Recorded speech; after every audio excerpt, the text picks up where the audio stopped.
Y cuando faltan 15 minutos para las 5 de la tarde, lo prometido, está con nosotros el doctor Félix Kraus, nuevo titular de la Oficina Anticorrupción. ¿Qué tal, Félix? ¿Cómo estás? Hola, Ale, muy bien. Es de las primeras, no, la primera, ¿acaso? Lo que pasa es que él tiene un programa de radio, entonces claro, es raro. Técnicamente. ¿Es la primera entrevista que das desde que asumiste? No, esta mañana arranqué porque, bueno, el reportaje del presidente ayer con Majul, que tuvo una mención, viste, así como bastante intensa, hizo crecer la demanda de nuevo. Ah, bien. Y bueno, así que decidí arrancar, yo estaba esperando asumir, porque no estoy técnicamente designado. Técnicamente no estoy designado. Y bueno, prefería esperar un poco más, pero como esto viene demorado, tampoco quiero hacerme el indio Solari, ¿viste? ¿La parafraseaste a tu antecesora, Laura Alonso, con esa cita? Técnicamente. No, me salió así, pero vos viste que hay cosas que circulan en el inconsciente que... Lo sé. Sí. Es una ventaja ser... que... Lo sé. Sí. ¿Es una ventaja ser abogado para ser jefe de la Oficina Anticorrupción o no? Es indistinto. Bueno, era un requisito por lo pronto, ¿no? Y volvió a ser un requisito. Entender el Estado es entender mucho el derecho. No alcanza, desde luego, con el derecho para entender el Estado, ni mucho menos para gestionar. Pero es importante porque la capacidad de representarse jurídicamente el Estado, que es la representación jurídica y política, al fin y al cabo, de la nación bajo una forma de organización, es entender cómo funcionan los distintos estamentos y departamentos, los circuitos administrativos, las responsabilidades, los deberes. Si vos tenés que juzgar cuáles son los deberes y cuáles son las transgresiones administrativas, penales, reglamentarias, éticas de alguien, tenés que entender cómo funciona el mundo de las normas. Y esto es un asunto de los abogados, ¿no? Y mucho más para una oficina de esta naturaleza, que tiene un costado interno, una suerte de auditoría interna, donde hay una primera mirada muy, muy próxima de las conductas de los funcionarios públicos, y también una mirada hacia afuera cuando hay que litigar o denunciar. Así que a mí me parece que es un requisito imprescindible. Para hacer bien el trabajo no alcanza, desde luego, pero es imprescindible, ¿no? Ahora vamos a hablar de lo que vas a hacer vos, pero no puedo evitar, porque tuvo muy alto perfil tu antecesora, ¿no? Como en estos años, Laura fue uno de los personajes fuertes del gobierno que aparecía ahí, si bien no ocupaba un lugar de gestión, un lugar ejecutivo deliberado, sino que estaba en un órgano de control. Pero vos, ¿cómo juzgás, cómo diagnosticás la tarea de quien te antecedió? No, mira, yo me autoimpuse no hacer evaluaciones sobre esto. Obviamente llegaré, evaluaré lo que me encuentro, porque es la transición natural de una oficina frente a las nuevas autoridades. Una oficina que tiene 200 empleados, es un ministerio. De hecho, el rango que tiene ahora se equipara, un ministerio pequeño, pero un ministerio. Se equipara, a la misión que tiene. Y la verdad es que no soy yo el que tiene que hacer una evaluación sobre esa gestión. A mí, por supuesto, yo tendré que hacer un inventario, de la tarea, una primera mirada sobre el personal, si han habido algunas picardías, como a veces suele haber en el Estado, ¿viste? Algún directivo que se proletariza, otro que se esconde detrás de las cortinas, esas cosas, salario, pero bueno, ojalá esto no haya sucedido, y después cada uno tendrá la gestión, la evaluación de la gestión de la licenciada Alonso, que le parezca. Bueno, una de las cosas que se le cuestiona mucho a Laura Alonso es que todo lo que investigó fue referido al gobierno anterior.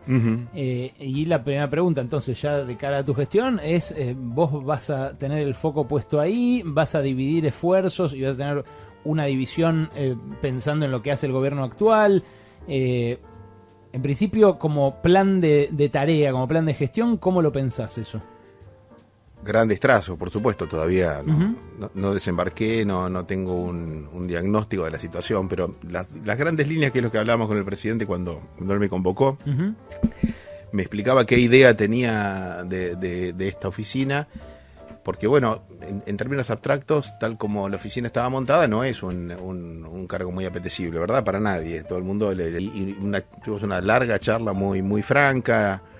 Eso nos entendemos rápido, los dos somos abogados, tenemos una mirada crítica sobre el Estado y sobre la justicia, y en este sentido él entiende que hay un solapamiento entre las funciones de investigación de los fiscales, de la Procuraduría de Investigaciones Administrativas y de la Oficina Anticorrupción. Está inclusive en la primera norma que la crea, ya por fines de los 90, durante el gobierno de la Alianza, ya esto está medio establecido en la propia norma.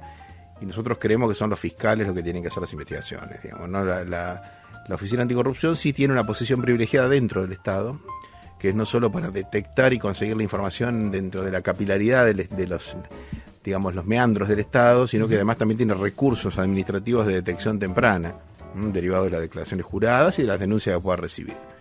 Apostamos a tener una mirada muy atenta sobre la información, ser proactivos en eso, tener una mirada muy atenta sobre la información, ser proactivos en eso, hacer buenas denuncias, colaborar luego con los investigadores, pero los investigadores son los fiscales. La función de querella que tiene la Oficina Anticorrupción es una de las tantas hipertrofias que viene recibiendo la figura del querellante desde hace muchos años en Argentina. Cuando digo muchos años, digo desde el gobierno menemista. ¿En qué sentido hipertrofia? Y que muchos organismos del Estado empiezan a adquirir la figura del querellante, que no está pensada para que el Estado quede representado. El Estado queda representado siempre en la figura del Ministerio Público, que representa a la sociedad, y eventualmente la Procuración del Tesoro de la Nación, que es el cuerpo de abogados del Estado. Uh-huh.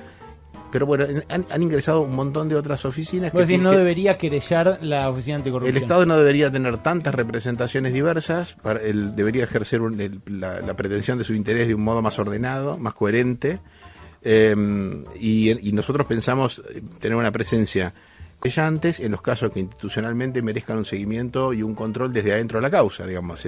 Ser querellante te abre la puerta para estar dentro de una investigación, quita el secreto, salvo que el juez lo establezca expresamente, digamos, que quita el secreto del sumario, uh-huh, que no existe nunca solo para los fiscales, y nos permite mirar qué está pasando como para ver si algún fiscal duerme, por ejemplo, o hace algo que no nos parece oportuno. Pero nuestra idea en este sentido es bajarle mucho el perfil al área de investigaciones y denuncias, y juicios y litigio, y consolidar el área de prevención. Y porque yo sé a dónde vas, digamos, y entiendo la inquietud, para completo la idea nada más. Sí. Y darle absoluta independencia a los abogados que están trabajando ahora en los juicios en curso, para que ellos tienen una estrategia, una teoría del caso, como se llama, ya trazada en los juicios que tienen en curso, y tienen sus responsabilidades, su prestigio profesional y actuación. Pero entonces vos garantizás que son los mismos abogados que están de planta en la Oficina Anticorrupción los que van a seguir, por ejemplo, el juicio contra Cristina Kirchner, que ahora es vicepresidenta. Quienes sean, ni sé quiénes son, no tengo la más pálida idea de quiénes son, seguirán haciendo su trabajo, son los abogados, han sido designados, el juicio está en curso. ¿Ustedes no se van a apartar como Oficina Anticorrupción de esos casos? En absoluto. Bien, estamos hablando con Félix Kraus, que es el nuevo jefe de la Oficina Anticorrupción. Lo acaba de designar el viernes Alberto Fernández. ¿Cómo distinguís esto que vos decías, ¿no? Enfocarnos más en la información, pero si algún tema lo requiere, ser querellante. ¿Podés dar un ejemplo? ¿Cómo harías esa distinción? Y habría que verlo caso por caso. Imagínate, por ejemplo, vos tenés una denuncia de algún hecho de corrupción. No, yo te lo doy. Dale vos. Ahora, por ejemplo, salió la ley de Mendoza, esta ley que retoca la ley que protegía el agua de los tóxicos de la minería. Aparece una denuncia anónima de que alguien fue al nuevo secretario de Minería, un lobista de las mineras, y le dio guita para que presione a los legisladores del Frente de Todos en Mendoza para que apoyen esta ley que proponía Cambiemos. Entonces la ley salió. Alguien llega a la Oficina de Corrupción y te da un papel que dice, el lobby minero le... Bueno, hay que hacer una denuncia, hay que hacer una investigación preliminar, hay que seguir trabajando para reunir más pruebas para contribuir en esa investigación, si es que hay posibilidad de conseguirla. Uh-huh. Y ese es un caso que, tal como vos lo planteás en hipótesis, dada la jerarquía del funcionario involucrado y dada la trascendencia social del caso involucrado, merecería estar ahí para hacer un seguimiento del caso, claro. Y lo que vos preguntás, Noé, es... ¿En qué casos no harías el seguimiento? ¿En cuáles sí? Si hay ministros involucrados, vos decís, claro, pero vos imaginate que una oficina que tiene incumbencias en temas de lo que se llama corrupción, que es una gran generalización, digamos, que son delitos contra la administración pública de distinta entidad, y un delito contra la administración pública puede ser un cohecho al policía de la esquina, Dios nos libre, eso no sucede, digamos, para que, no sé, conceda algún tipo de permiso incorrecto, digamos. Bueno, eso es un asunto que no debe suceder, pero que no tiene trascendencia como para movilizar una oficina específica que tiene otras políticas más macro, ¿no? Uno de los temas con tu antecesora fue que en algún momento declaró que estaba enamorada del presidente Mauricio Macri. Uh-huh. Ayer Alberto, intentando decir que vos vas a tener independencia en tu gestión, dijo, por suerte no está enamorado de mí, pero sabrás comprender que hay ahí un punto, hay ahí un tema de atención, de interés, porque vos estás consustanciado con las ideas de este gobierno. Sí. ¿Cómo podés garantizar o de qué manera podés encarar esta Sí, es comprensible, digamos, la Oficina Anticorrupción me pongo mucho en autonomía con este decreto, todos la vienen proclamando, nadie lo hizo, se puede ir mucho más allá, digo, yo creo que es una institución que todavía no terminó de fraguar su fisonomía institucional, es muy joven en términos históricos, y me parece que este ha sido un paso muy importante. Esta es una instancia equiparada al ministerio, que como tal cuelga de la presidencia de la Nación, pero el presidente resignó las facultades constitucionales de tener una relación jerárquica respecto de ese secretario ministro. Y el personal depende del Ministerio de Justicia, porque de algún lado tiene que depender, es un tema de practicidad burocrática, digamos, está encuadrado allí en ese renglón del presupuesto está, que además no vamos a tener por lo menos por 180 días presupuesto nuevo, de ahí hay que pagarle los sueldos, ahí está, bueno, toda la situación de revista del personal. Eso es, a mi modo de ver, un gran paso, digo, si el presidente se autolimita en este sentido, tanto la designación como la remoción, implicarían una atención social y política más intensa que en otro caso. Por supuesto que esto no garantiza todo, no, y que las condiciones de posibilidad han mejorado, pero que no son infalibles, porque nunca son infalibles. Digo, mejores condiciones de autonomía que la de los fiscales y los jueces no hay en la Constitución, están consagrados y ya vemos cómo funciona la cosa.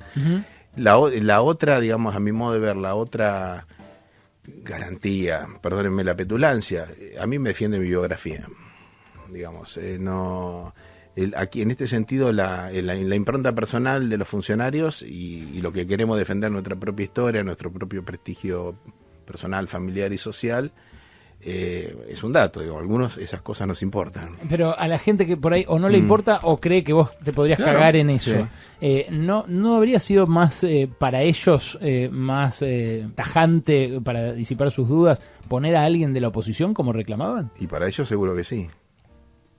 ¿Y vos qué crees? Yo creo que me eligió a mí el presidente. No, pero ¿qué crees respecto de esa disyuntiva de elegir un opositor o un oficialista para la Oficina Anticorrupción? ¿Es una taradez? No, de ninguna manera creo que sea una taradez. Digo, este es un tema que está en debate. Lo que digo es, la Oficina Anticorrupción es una instancia equiparable, creo yo, a la auditoría interna en una organización. Y es razonable que el presidente elija a una persona de su confianza o que le parece idóneo para ese cargo. Al fin y al cabo, yo con el presidente conversé 5 o 6 veces en la vida, digamos, eso fue todo y por circunstancias azarosas. ¿No tenías relación previa de amistad? No, ni mucho menos. Sí, bueno, sabes, el presidente es un hombre muy accesible, muy coloquial. Me encontré en los canales de televisión y charlamos largo y alguna vez acordamos un almuerzo en el que nos desencontramos y eso fue todo. Eso fue toda la relación. Ahora, digo, esta escena de auditoría interna me parece que requiere que el auditor sea una persona elegida por la propia organización. El Estado tiene otras instancias de auditoría externa, llamémosla así, o el Poder Ejecutivo, mejor dicho, que es la Auditoría General de la Nación y otros organismos de control, que inclusive habría que reverdecer, ¿no? O por lo menos inspeccionar con cuánta intensidad trabajan para articular la tarea, insisto, las políticas, ¿viste? de prevención, de reglas claras, de generar condiciones de imposibilidad o de desaliento de la corrupción. Pero para vos, entonces, el hecho de que ya haya otros organismos como la Auditoría General de la Nación en manos de la oposición hace innecesario que haya un opositor en la OA. Digo, no me parece que sea un asunto tan dirimente como se lo quiere plantear por algunos. En la OA han habido muchas personas que tenían siempre distintos niveles de afinidad e identificación con el gobierno y que han hecho una tarea que nadie se las ha reprochado. Inclusive, bueno, se discutió mucho sobre el perfil, las misiones de la oficina, pero no sobre las personas que la integraron. Digo, ahí estuvo José Mazzoni, estuvo Daniel Morín, después estuvo Vito Velo, estuvo Fleitas, hubieron Manuel Garrido en su momento, primero fue director de investigaciones, y hubieron muchísimas personas que las eligió el presidente de la Nación en condiciones de sujeción del Ministerio de Justicia mayor de las que voy a tener yo. En algunos de los casos de corrupción denunciados durante el kirchnerismo o posterior se veía en algunos casos intenciones políticas, por lo menos se denunciaba, incluso se meneó mucho el concepto lawfare en el último tiempo. Primero, ¿cuál es tu posición al respecto de esa mirada del movimiento de la justicia en esos casos? Y en segundo lugar, ¿cómo separás la paja del trigo desde la OA? Mira, bueno, el final de tu pregunta presenta una de las grandes tragedias, y es que el sistema judicial argentino es tan poco confiable que no sabes cuándo hace justicia ni cuándo hace justicia, ¿no? Y el otro tema es que a mí me parece que primero en la charla que tuve con el presidente, de entrada él fue muy enfático en que no había ninguna intención política de perseguir a nadie. Me parece una obviedad dicho así, pero en el escenario en el que estamos es importante que esto sea explícito, ¿verdad? ¿Para vos el macrismo persiguió? No tengo duda, sí, es evidente, pero además creo que estaba en su discurso, ¿no? Y después, bueno, ¿Y presionó jueces para hacerlo? No, los jueces más que presionar, me parece que la mayoría han hecho esto por amor, no por miedo, ¿no? Ahora, bueno, ya se sabe, hay una gran capacidad de reconversión y de victimización, forma parte de la cultura de esa grey, ¿no? Sí, pero Sí, en muchos casos me parece que no hay duda. Digamos, el abuso de la detención preventiva, que muchos advertimos cuando se sancionó esta espantosa ley de la delación premiada, no se puede llamar de otro modo. Digo, las razones por las cuales, yo sé que al presidente no le gusta hablar de lawfare, digamos, ni de presos políticos, es comprensible, digamos, él tiene un deber de prudencia, de moderación mayor que tienen otros. Pero para vos sí hubo presos políticos. Yo también tengo deberes de moderación, no tantos. Claro, digamos, a ver, cuando uno lee las razones por las que alguno quedó detenido en detención preventiva tanto tiempo antes de un juicio, bueno, nadie puede ser abogado, no ya no ser juez con esas razones. Y ahí están todos ahora, bueno, tratando de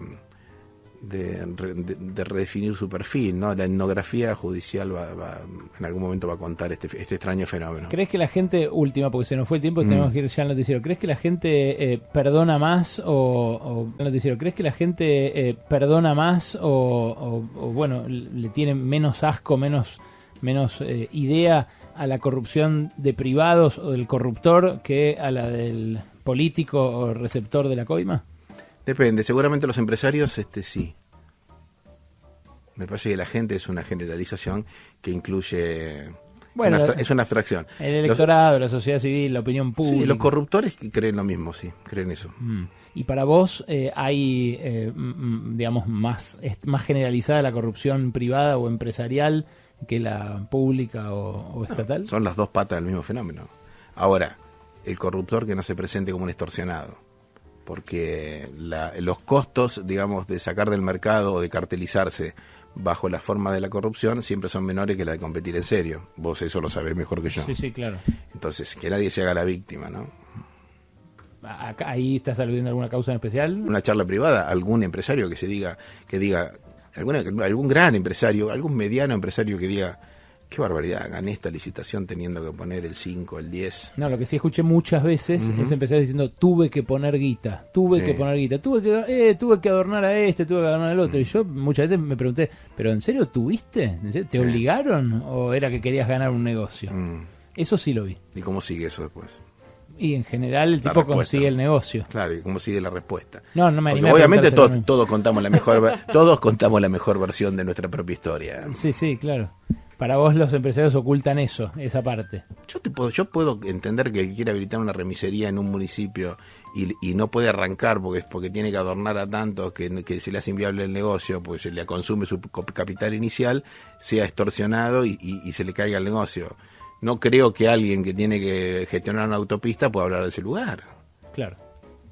Yo también creo.